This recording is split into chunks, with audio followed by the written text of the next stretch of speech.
안녕하세요. 손태현입니다. 오늘은 페이스북 그룹에서 질문을 받은 내용에 대한 답변을 한번 드려보도록 할게요.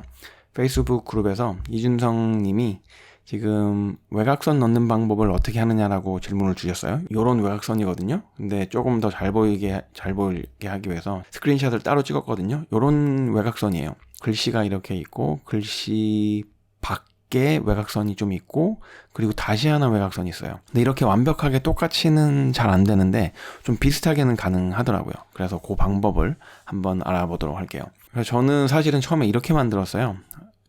하나가 텍스트가 쉐이딩을 이용해 가지고 텍스트를 만들고 안에 필을 하고 바깥에 쉐이딩을 하고 그리고 바깥에 완전 밖에 흰색은 따로 제가 매뉴얼로 만들었는데 이렇게 하면은 보시는 것처럼 좀 지저분하고 깨끗하게 할 수는 있지만 예쁘지가 않거든요.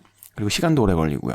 그래서 이거를 김진윤 님이 쉐이딩을 좀 더 많이 넣어주면 하나를 더 추가를 하면 되지 않느냐라고 말씀을 해주셔서 저는 그 하나를 더 넣으면 그게 되는지를 몰랐거든요. 그런데 이렇게 알려주셔가지고 보시면 이런 식으로 만드셨더라고요. 그래서 이런 식으로 만드는 방법을 한번 제가 만든 것도 이렇게 또 똑같지는 않은데 좀 비슷하게 한번 또 만들어 보도록 하겠습니다. 그리고 우선 다빈치 리졸브에서 에딧 페이지에서 텍스트 플러스를 사용을 하시면 돼요. 지금 보시는 것처럼 저는 다빈치 리졸브 16 베타 버전인데요. 15 버전에서도 똑같이 사용할 수가 있어요. 그래서 텍스트 플러스 여기 있죠? 텍스트 플러스를 이렇게 끌고 와요. 이렇게 놓고요. 원하시는 위치에다 놓은 다음에 퓨전으로 가도록 하겠습니다. 퓨전으로 이렇게 오시고요. 그럼 글씨가 이렇게 있잖아요. 이왕 하는 거니까 추가적인 몇 가지도 좀 다시 좀 알려드리도록 할게요. 여기 보시면은 글씨가 이렇게 좀 색이 다르고요. 위아래 있는 글씨 크기도 달라요. 이 글씨 크기도 바꾸고 각 글씨마다 색을 바꾸는 방법을 알려드릴게요. 보통의 일반 프로그램에서는 일단 글씨를 바꿔볼게요. 다빈치 리졸브 텍스트 쉐이딩 이렇게 하면 되는데 다빈치 리졸브 텍스트 쉐이딩이라고 했어요. 글씨가 이렇게 깨지는 이유는 한글을 지원을 하지 않는 폰트이기 때문에 그런데요. 저는 항상 사용을 하는 스웨거를 일단 사용을 할게요. 이렇게 됐고요. 보통의 이제 편집 프로그램에서는 예를 들어서 이렇게 글씨 크기를 각각 줄이고 싶으시면은 줄이고자 하는 아니면 크게 하고자 하는 글씨를 선택을 하면 돼요. 텍스트를 줄이고 싶다. 그럼 텍스트를 선택을 하고 사이즈를 이렇게 줄이면 되는데 다빈치 리졸브에서는 이렇게 하시면은 전체가 줄어들게 돼요. 그래서 이렇게 하시면 안 되고 글씨를 좀 크게 할게요. 이렇게 크게 하고 하나로 좀 잘 보이죠.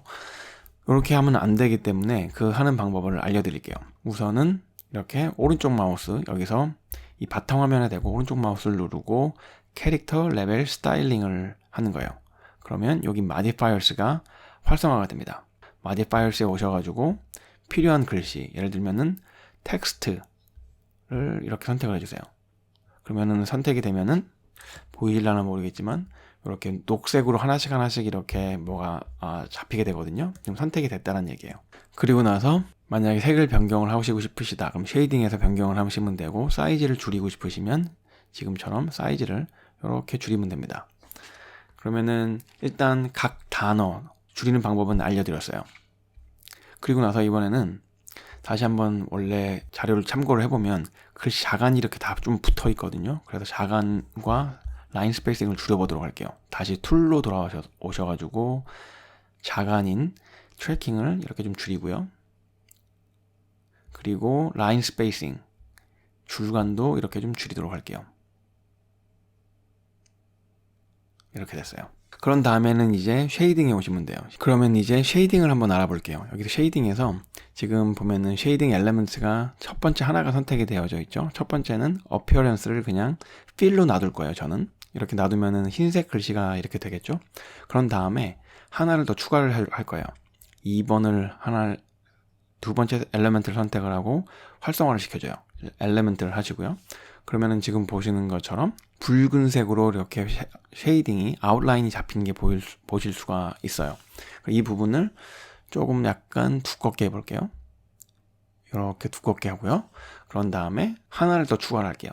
3번을 누르고 세 번째를 하고 이네이블을 활성화시키면 그럼 보시면은 지금은 뭐 어떻게 되어 있냐면 여기 지금 보더 필이라는 게 선택이 되어져 있어요. 그러니까 보더마다 다 이렇게 검은색으로 채워지게 된 거죠. 그래서 글씨가 있는 바깥쪽에 이렇게 검은색으로 채워지는 것까지는 됐거든요. 근데 여기서 보면은 이 아래는 너무 밑으로 내려와 있고 왼쪽은 전혀 없고 이렇잖아요. 이러면은 아래쪽으로 내려오셔가지고 포지션을 오프셋을 이용을 해가지고 아래에 있는 걸 위로 좀 올리면 되겠죠. 그럼 Y축을 이렇게 좀 올리고요. 그런 다음에 왼쪽으로 조금 움직여야겠죠. 이렇게 왼쪽으로 좀 움직여요. 그리고 나서 보시면은 여전히 좀 왼쪽이 좀 부족한 게 보여요. 그러면 여기 보면은 extend horizontal이죠. 좌우를 늘릴 수 있는 거거든요. 여기서 이렇게 좀 늘려줍니다. 이렇게 늘려주고 다시 X축을 조금 더 왼쪽으로 이렇게 움직여주면 되겠죠. 아래가 좀 더 너무 공간이 많으니까 Y축도 조금만 이렇게 움직여주도록 할게요. 그럼 기본적으로 첫 번째 바깥쪽에 있는 보더 필은 채워졌어요. 여기다가 하나를 더 넣도록 할게요. 왜냐면 여기 보니까 하얀색이 이렇게 또 있거든요. 그래서 4번을 선택을 해줍니다. 이네이블을 하시고요. 그럼 역시 좀 약간 부족한 부분이 이렇게 보이죠? 그래서 이 부분은 또 마찬가지로 우선 extend vertical, 그러니까 상하죠. 상하를 좀 늘려줄게요. 그래서 바깥으로 이렇게 나올 수 있게. 그리고 나서 Y축을 포지션을 이용해서 조금 올리고요. 그리고 나서 좌우가 부족하니까 호리존털도 역시 좀 늘리도록 하겠습니다. 이렇게 이 정도면 되겠죠? 그러면은 거의 비슷해졌죠? 글씨가 있고 그리고 바탕화면에 검은색이 있고 하얀색이 있고, 제가 굳이 한 가지 더 추가한 부분은 뭐냐면 이 흰색 글씨에다가 글씨 밖에 바로 하나를 이렇게 아웃라인을 잡아준 거예요. 그러니까 이거는 선택사항이니까 하시면 되고, 이번에는 뭘 할 거냐면 글씨가 색이 좀 각 단어마다 좀 다르잖아요. 그 색 단어마다 다른 거를 한번 변경을 해볼게요. 마디파이어에 오셔가지고 다빈치를 선택을 할 거예요. 우선 쉐이딩에 다시 오셔가지고 다빈치를 선택을 해줬어요. 다빈치를 선택을 하고 나서 이 글씨를 이제는 이 엘리먼트가 1이잖아요. 이 안쪽 색이니까 얘를 변경을 할게요. 이 정도? 그러면은 보시면은 이제 안에 있는 색이 이렇게 바뀌는 게 보이시죠? 이번에는 리졸브 2딩만 뭐 이런 식으로 색을 변경을 할 수도 있게 되는 거죠. 그러면은 이제 마무리가 된 거겠죠. 그래서 사실 어렵지는 않았는데요. 뭘 생각을 하시면 되냐면 이 엘리먼트를 여러 개를 사용을 할 수 있는 거를 아시고 그 엘리먼트를 사용을 했을 때 어떤 식으로 적용이 되는지를 이해를 하면 되더라고요. 저는 2개까지는 사용을 해봤는데 3개 이상을 사용을 하지 않다 보니까 이런 식으로 될 수 있다는 걸 몰랐어요. 김진현님 덕분에 오늘 알게 돼서 다시 한번 김진현님께 감사를 드리고 오늘 영상은 여기서 마치도록 하겠습니다. 오늘도 시청을 해주신 모든 분들께 감사드리고요. 저는 다음 시간에 찾아뵙도록 하겠습니다.